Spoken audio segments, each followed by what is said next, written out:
Question आया हुआ है कि रिन्यूअल जो है वो गवर्नमेंट की जानिब से जो भी एक्सपायर्ड कार्ड्स हैं उनकी वैलिडिटी को बढ़ा दिया गया है अगले साल 2025 के जून तक।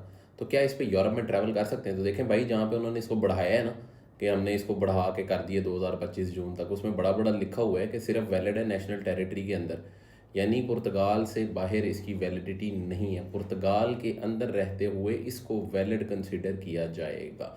तो ये बहुत ही इंपॉर्टेंट सी चीज़ है, और मैंने आपको कमेंट में भी यही बताया था, जिसपे आपने ये कहा कि लोग तो बगैर पासपोर्ट के भी ट्रैवल कर रहे हैं। तो जी, लोग बहुत कुछ करते हैं, लोग तो डंकी लगा के भी आते हैं। तो इसका मतलब ये नहीं होता कि वो चीज़ लीगल हो। जो आपका कार्ड वैलिड है वो पुर्तगाल के अंदर ही है, और इसमें आप यूरोप पे ट्रैवल नहीं कर सकते। अगर आप जाते हैं, चेक नहीं होते, तो वो आपकी लक है, लेकिन इसका मतलब ये नहीं है कि वो एक्सपायर्ड कार्ड जो है वो बाहर की अथॉरिटीज़ भी वैलिड कंसीडर करेंगी। वो उनकी मर्ज़ी है कि वो आपको छोड़ते हैं नहीं छोड़ते, आप पे क्या वो कुछ भी कर सकते हैं। तो इसीलिए हमेशा एडवाइस करेंगे, जब तक आपके पास वैलिड रेजिडेंसी नहीं है तब तक आप ट्रैवल ना करें। और ये जो वैलिडिटी एक्सटेंड की गई है सिर्फ और सिर्फ पुर्तगीज़ नेशनल टेरिटरी के अंदर है, और इससे बाहर इसको वैलिड कंसीडर नहीं किया जाएगा, क्योंकि ये पुर्तगाल का लॉ है। वीडियो को ज़्यादा से ज़्यादा शेयर करें, लेटेस्ट न्यूज़ और अपडेट्स के लिए फॉलो करते रहें। तो कमेंट आया हुआ है, अगर किसी का टीआरसी पाकिस्तान में लॉस्ट हो जाए तो क्या करेंगे? तो अगर आप अपने होम कंट्री में, चाहे वो पाकिस्तान है, चाहे इंडिया है, बांग्लादेश है, नेपाल है, किसी भी कंट्री में हैं आप, और आप यहाँ से ट्रैवल करके गए हैं ऑन टीआरसी, और वहाँ जाके आपका टीआरसी गुम गया, तो सबसे पहला स्टेप जो आपने करना है वो कराना है पुलिस रिपोर्ट। आपने पुलिस रिपोर्ट कराने के बाद अपनी जो होम कंट्री के अंदर पोर्तुगीज़ एम्बेसी है उसके साथ कांटेक्ट करना है। कांटेक्ट करेंगे आप उनको बाय ईमेल, और उसके बाद आपने उनसे ये रिक्वेस्ट करनी है, उनको प्रॉपर प्रूफ देने हैं हर चीज़ के, अपने डॉक्यूमेंटेशन के। कोशिश ये करें कि अगर आपका कोई कॉन्ट्रैक्ट था, आप छुट्टी गए हुए हैं, अगर आपकी कोई कंपनी है, तो वो तमाम के तमाम डॉक्यूमेंट्स आपने एक ईमेल में लगाने हैं, और अपनी टीआरसी, अपनी पुलिस की रिपोर्ट, ये सारे डॉक्यूमेंट्स लगा के आपने एम्बेसी को रिक्वेस्ट करनी है कि आपका जो टीआरसी है वो गुम हो चुका है और अब आप वापस ट्रैवल करना चाहते हैं।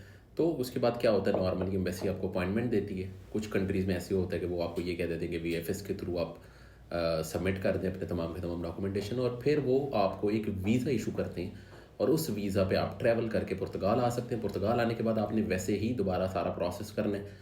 यहाँ पे एम्बेसी आपने अपॉइंटमेंट लेनी है कॉल करके आईमा से, और कॉल करके अपॉइंटमेंट लेने के बाद अपॉइंटमेंट पे जाना है, और दोबारा से कार्ड के लिए अप्लाई करना है। आई होप क्लियर हो गया होगा। वीडियो को ज़्यादा से ज़्यादा शेयर करें, लेटेस्ट न्यूज़ और अपडेट्स के लिए पुर्तगाल इमिग्रेशन न्यूज़ को फॉलो करते रहें।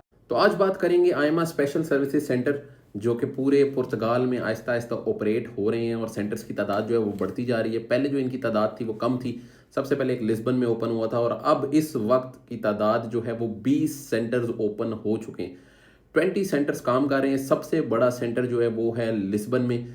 उसके बाद अभी पिछले कुछ दिनों में ही पोर्तो वाला सेंटर खुला है, जो कि पुर्तगाल का दूसरा बड़ा सेंटर है। इसके साथ साथ जो तीसरा सेंटर बड़ा खोला गया वो है ब्रागा में, और इसके अलावा 17 और जगह पे जो सेंटर्स हैं वो ओपन किए गए हैं। इसकी लिस्ट जो है वो मैं यहाँ पे पोस्ट कर दूंगा, और आप यहाँ पे देख भी सकते हैं। और जैसा कि आपको पहले भी कहा था कि आहिस्ता आहिस्ता इसको बढ़ाया जाएगा, और जो आजकल कैपेसिटी चल रही है डेली अपॉइंटमेंट्स की, वो है 4000 अपॉइंटमेंट्स पर डे।